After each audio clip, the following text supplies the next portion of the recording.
বিয়েবাড়ি এসেই দেখলাম চমৎকার দৃশ্য। দুই বোনকে কি মিষ্টি লাগছে, একসাথে দুই বোনের বিয়ে। এই বৈশাখ মাসে যতগুলো বিয়েবাড়ি গেছি, আমার এই বিয়েবাড়িতে এসে খুবই ভালো লাগলো, কারণ জোড়া কোণে দেখেই তো মনটা ভরে গেল। আর এত মিষ্টি লাগছিল দুইজনকে, সত্যি অপূর্ব চমৎকার।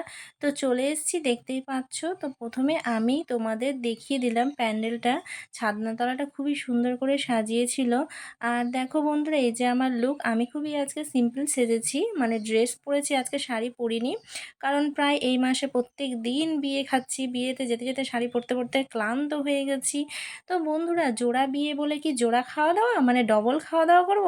একদমই না, এত খাওয়া দাওয়া করা যাবে না, এমনিতে খেয়ে খেয়ে মোটা হয়ে গেলাম, আর পারছি না। এই বৈশাখ মাস থেকে শুরু করে প্রায় একদম পুরো টানা 1 মাস ধরে বিয়ে বাড়ি যাওয়া আসা করছি আর খাচ্ছি, আর ভালো লাগছে না।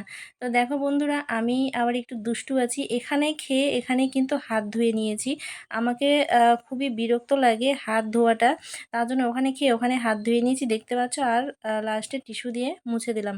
আমার বরের এখন অলরেডি খাওয়া হয়নি। তো তোমরা কে কে এই মাসে কতগুলো বিয়ে খেয়েছো বলো।